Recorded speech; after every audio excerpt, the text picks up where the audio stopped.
Hey guys, it's Justin at the Survivor Review, and today I'm going to talk about The Lords of Salem, the new film by Rob Zombie. It's a really weird movie, especially because in this review I'm going to criticize it a lot, but still recommend it. I'll get to that when it comes to that, but it's a really weird movie. Start out, I'll probably give a little bit of backstory on my thoughts on Rob Zombie as a filmmaker.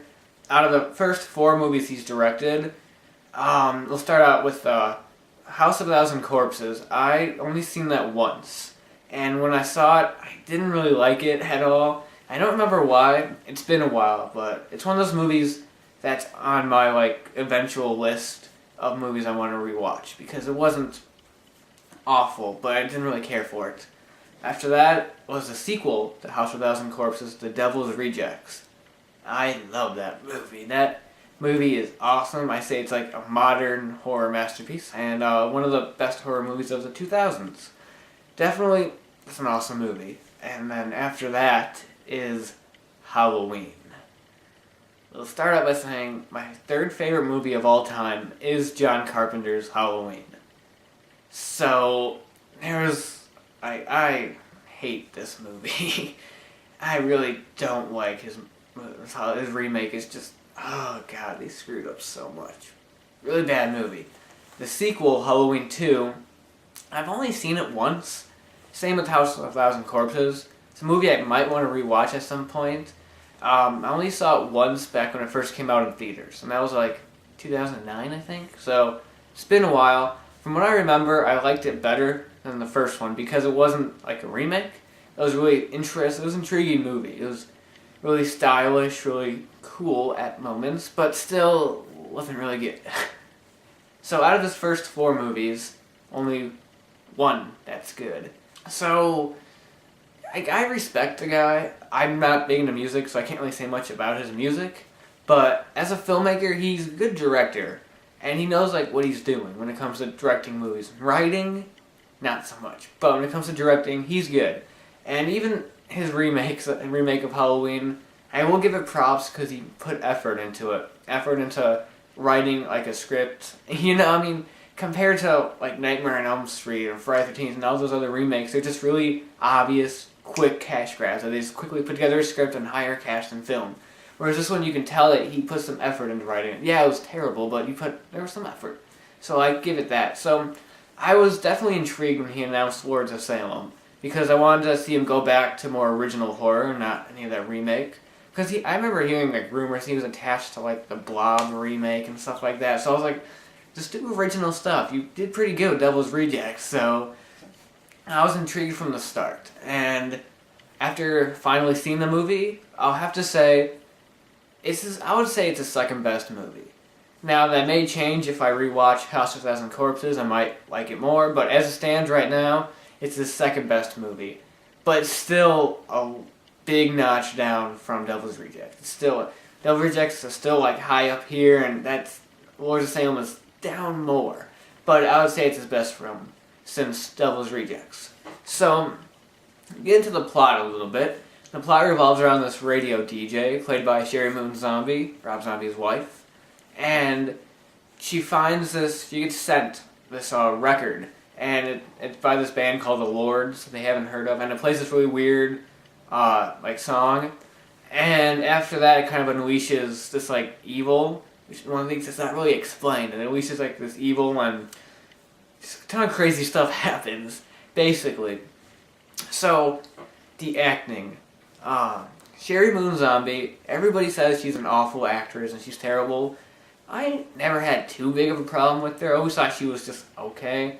When I talk about Devil's Rejects, I'm like, oh, you have to see it for Sherry Moon Zombie. She's brilliant. I don't say that, but she's alright. In this movie, I definitely feel like it's her worst. It's not as eccentric and as fun as her character in Devil's Rejects. Much more, laid back. And it comes off as bland. I don't really care for her character a whole lot or care much about her. It also has to do with the writing, And the other 2 people that work at her radio station, one's played by this guy who looks like Rob Zombie, but it's not him. He's bland also. And the other character is played by Ken Foree from Dawn of the Dead. He does nothing. Like Ken Foree's his character Joe Grizzly in the Halloween remake had more development than this guy, and Joe Grizzly was only in one scene. So their main cast is pretty bland, but the supporting characters are really good. The person, she runs the apartment where Sherry Moon lives. She's really good. Her and her two sisters, they're really good. Whenever they're on screen, they're a blast to watch. They're really great. And I don't remember the actor's name, but he played Senator Kelly in X-Men 1 and 2.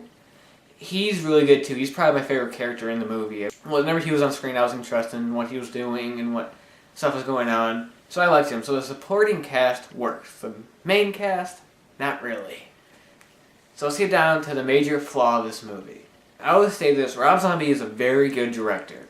He's a really good director. There's a lot of beautifully shot scenes in this movie that are they're not memorable, pretty memorable. But his writing is bad. It's pretty bad.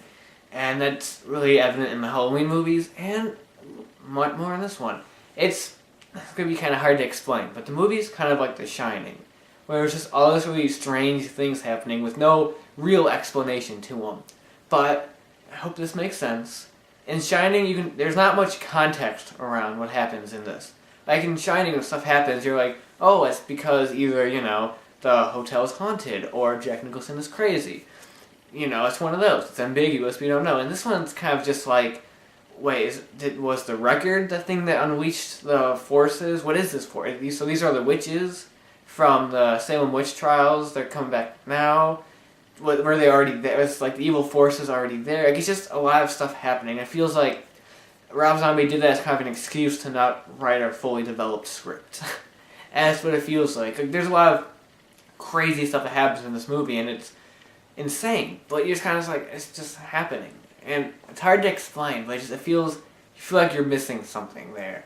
There's not a whole lot of attachment to what's going on. I hope that makes sense. But yeah, the positives is that the movie feels like a real 70s horror film. It's really slow. It's slow paced, really takes its time. If you're into big, fast paced horror movies, you're not gonna like this movie at all. You're gonna find it tedious and boring. But if you're a horror fan, if you're a really big horror fan, it's really worth checking out because it has that feel to it. There's a lot of great, surreal, nothing very scary, but a lot of creepy images that that stick with you. And they're really strange. And the whole ending is just a crazy, just a bunch of stuff happening. It's insane, and it's really enjoyable. What I like is that Rob Zombie has definitely matured as a director. Okay, there's no rednecks in this movie, and there's no overuse of the F word. Seriously, they say the F word about maybe 10 times, maybe not even, but throughout the whole movie. Which is really crazy compared to his other movies. And I love that, because it always bugs me. At least it's always so annoying when there's movies and the people are just swearing randomly the whole time. Unless it's well written to the dialogue. Like Big Lebowski, or from writers like Kevin Smith and Quentin Tarantino, then it works. But with a writer like Rob Zombie, who's not very good, it just comes out as just forced and just unnecessary. So that really would have annoyed me if they had F words every other word in this movie, but they didn't.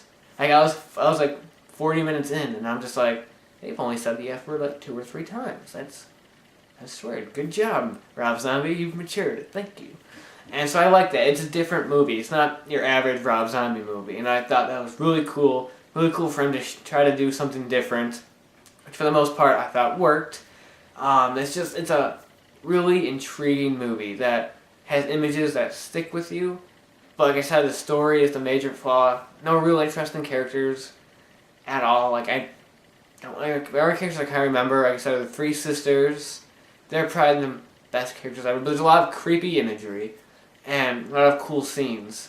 So, like I said, it's probably the most ambitious horror movie especially that Rob Zombie has done, but probably in the past few years, and the most intriguing. So that's why I'm giving this movie a recommendation, mostly for the big horror fans, because to see something that's really original and not just another Paranormal Activity or another slasher remake, something that's different, weird, very 70s, has a really 70s vibe to it. The movie's low budget, and I heard that's why the story's lacking, because they had to cut out a lot, and that kind of sucks. But for a low budget movie, it looks really good. The production values, especially during like all the crazy sequences and stuff. During the regular scenes, yeah, it looks low budget, but during the bigger stuff, you're like, wow, it's for a movie this cheap, that looks really good. So it has that 70s vibe as like a slow burn movie that really takes its time. It has a lot of freaky images in it. So it's kind of different type of 70s horror than his typical. And it's definitely a movie that, like I said, has intrigued me. It could have been better. I really would have wanted it better. I wanted to love this movie because it has a lot of good stuff going for it, but I just couldn't. So, out of 10, I'm going to go 7 out of 10. Definitely worth checking out. An improvement over Rob Zombie's other movies, besides Devil's Rejects, which is still his top movie. That's The Lords of Salem. A very intriguing and cool, but extremely flawed horror film that, like I said, if you're a big horror fan, you will like this. If you're an average like viewer, you might not like it as much because it's really slow. But as it stands, it's really intriguing, really cool. Has some images that stick with you, some really creepy, weird, screwed up images that stick with you. But it's a cool movie. That's all I can really say about it. Like I said, it's flawed, but I liked it. That was alright. And yeah, that's about it. I'll talk to you guys later.